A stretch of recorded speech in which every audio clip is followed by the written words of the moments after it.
merasa sedih, sesak dada. Padahal hidup kita baik-baik saja. Duit ada aja, beras cukup ada, sehat aja. Tapi kenapa sedih benar? Mungkin ada dosa yang sedang ada dalam hati kita ini segera minta pertanggungjawaban. Entah itu dosa kepada manusia atau dosa kepada Allah Subhanahu wa taala. Karena tabiatnya begitu. Sebagaimana dalam hadis Rasulullah sallallahu alaihi wasallam dari cucu beliau Al Hasan bin Ali. Rasulullah bersabda, "Da' ma yaribuk ila ma la yaribuk." Tinggalkan ma yaribuk. Bisa dibaca juga ma yuribuk. Ini dua versi. Yang lebih fasih adalah ma yaribuk. Tinggalkan apa yang meragukan engkau, beralihlah pada apa yang tidak meragukan. Fa inna sidqa tuma'ninatun. Karena sesungguhnya kejujuran, kebenaran itu menenangkan jiwa. Wa innal kadhiba ribatun. Dan sesungguhnya dusta, menipu itu akan menggelisahkan jiwa. Ini hadis yang cukup pendek diriwayatkan oleh Imam At-Tirmidzi dan Imam Ahmad. Kata Imam At-Tirmidzi ini hadis hasan sahih. Pelajarannya apa? Yang pertama, kalau ada yang meragukan, maka cara paling aman itu ditinggalkan. Kalau di dekat bandara itu ada tulisan apa? Dirindam. Ragu-ragu lebih baik kembali. Sebetulnya tidak harus begitu. Kalau ragu-ragu itu pelajari supaya tidak ragu-ragu lagi. Kalau tetap ragu-ragu maka tinggalkan. Sesuai juga dengan hadis Rasulullah SAW, al halalu bayyinun wal haramu bayyinun. Yang halal itu jelas, yang haram itu jelas. Jadi ada misalnya sembelian ya, yang halal kita tahu, yang haram tahu. Ya, kadang ada yang meragukan, kalau misalnya beli ayam, mereka ada yang bertahan beli ayam sembelihan di pasar bagaimana? Nah kalau itu di pasarnya masyarakat muslim, nggak usah ragu-ragu kalau itu. Beli ya beli aja. Nggak usah ditanya ini nyembelihnya kayak apa. Tapi kalau ada misalnya dapat ayam, lehernya kira-kira uratnya masih belum putus, nah itu nggak halal. Jadi kalau nggak ada, ya halal. Nah, di antara halal haram itu ada perkara yang syubhat, yang enggak jelas, yang orang banyak enggak tahu. Maka Rasulullah katakan, famanit taqasyubuhat istabro'a lidinihi wa irdihi. Maka siapa yang menjaga diri dari yang syubhat, berarti dia telah membebaskan agama dan kehormatannya dari celah. Jadi ini sesuai hadis tadi. Kalau meragukan, tinggalkan. Ada kisah di dalam kitab Kifayatul Atqiya. Ini syarah kitab Hidayatul Atqiya kemarin yang pernah kita selesaikan di masjid di musola ini. Imam Ahmad bin Hambal itu pernah menggadaikan syatlun. Syatlun ini ember. Jadi ini ulama besar sampai menggadaikan ember. Inda baqali bi Makkah, kepada seorang pedagang makanan atau buah-buahan di kota Mekah. Kalau dulu ulama miskin itu biasa. Yang kaya kayak Imam Malik juga banyak. Nah Imam Ahmad ini sampai menggadaikan ember untuk dapat makanan. Rasul pernah menggadaikan baju besi beliau untuk ditukar dengan makanan. Falama arada fikakahu akhrajal baqalu ilaihi syatlain. Ketika Imam Ahmad ingin menebus embernya, maka pedagang ini mengeluarkan 2 ember. Kemudian mengatakan khudz ayyahumalak, ambil mana ember engkau ini? Yang mana? 2 ember yang sama, mirip. Maka Imam Ahmad katakan ashkala alayya syatli. Aku bingung mana emberku dari 2 ini. Fahuwalaka wadarahimulaka. Maka ember ini sudahlah engkau ambil saja dan uang ini sudah engkau ambil aja juga. Ini Imam Ahmad ragu ini, padahal embernya ada.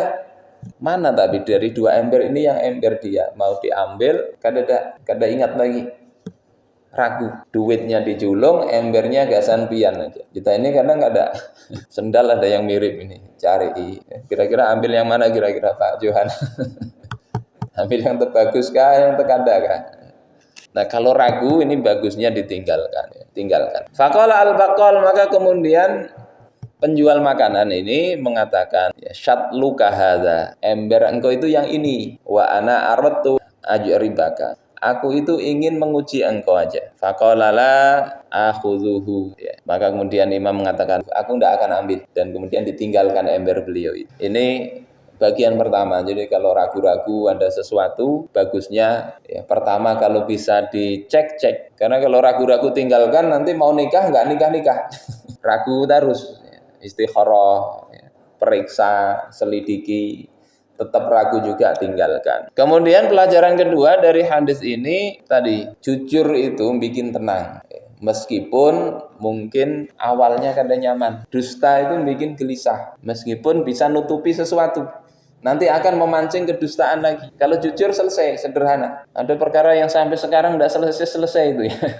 Gara-gara satu orang, ribut terus. Sampai sekarang, Karni Ilyas dipanggil, Aiman dipanggil, semua banyak jadi tersangka. Gara-gara apa? Ijazah.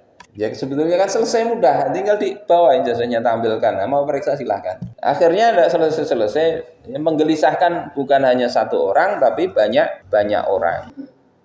Dalam riwayat yang lain dikatakan fa innal khairatu ma'ninatun wa inna syarra ribatun. Sesungguhnya kebaikan itu akan mendatangkan ketenangan. Jadi kalau ada gelisah terus itu, maka coba kita cek, hidup tidak tenang, cek adakah dosa yang kita lakukan, adakah kesalahan yang kita lakukan, baik itu kepada Allah Ta'ala, kepada diri kita maupun kepada orang lain. Ini kalau tidak tenangnya itu tidak jelas.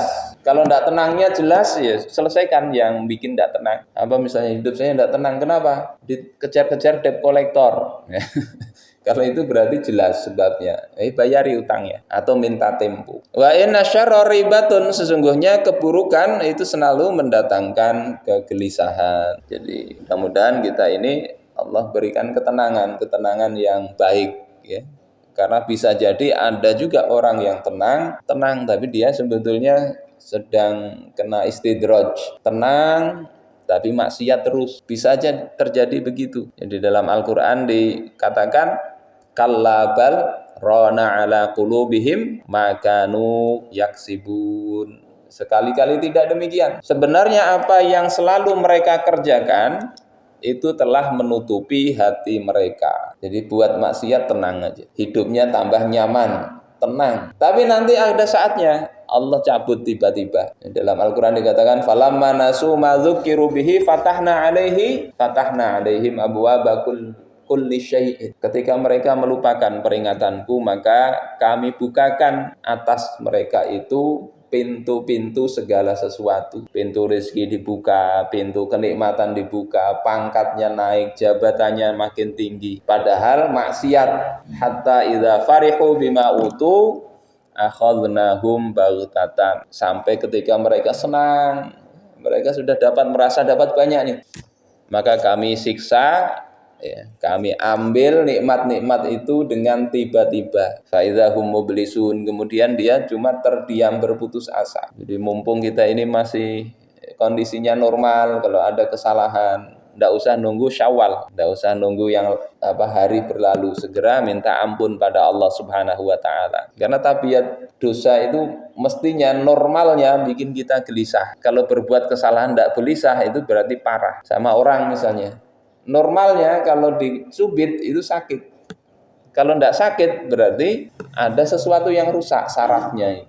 Hati juga begitu. Normalnya berbuat dosa itu gelisah. Tapi ketika dilakukan terus-menerus, kegelisahan berkurang, lama-lama biasa. Kalau masih ada kegelisahan itu ketika berbuat dosa, itu tandanya imannya masih ada. Jadi berbuat maksiat, hati rasa bersalah, itu masih bersyukurlah, masih ada rasa bersalah itu. Masih gelisah. Artinya hatinya masih ada sisi normalnya. Segera bertobat, beristighfar. Karena itu pula Rasulullah Shallallahu Alaihi Wasallam menasihatkan kepada Wabisah. Wabisah ini seorang sahabat yang beliau kadang ini bingung, ini dosa apa enggak?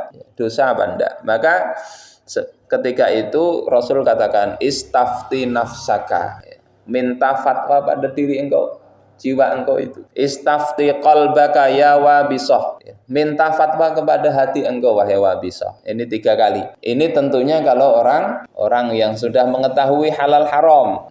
Kalau tidak tahu halal haram ya nanya, belajar. Tapi tetap ada perkara yang rumit, ya, minta. Lihat di hati kita itu gimana. Kata Rasulullah, albirru ma'annat ilaihin nafs wat ma'anna ilaihil qalb. Kebaikan itu akan senantiasa menenteramkan jiwa dan hati. Wal ismu ma haka fin nafsi. Sementara dosa itu adalah sesuatu yang menggelisahkan jiwa, ya. Wa taraddada fis sadr, bikin ragu, tidak tenang. Wa in aftakan nasu wa aftauka, meskipun engkau sudah minta fatwa ke orang, dijawab orang, dan orang tadi juga sudah memberi fatwa, tapi tetap hati tidak tenang, maka baik tinggalkan. Bapak dan ibu-ibu sekalian rahimakumullah, ini mungkin sekedar renungan untuk kita di pagi hari ini di bulan Syawal. Mudah-mudahan dosa-dosa kita Allah ampuni. Kita juga berdoa mudah-mudahan ke depan Allah hindarkan kita dari berbagai kemaksiatan.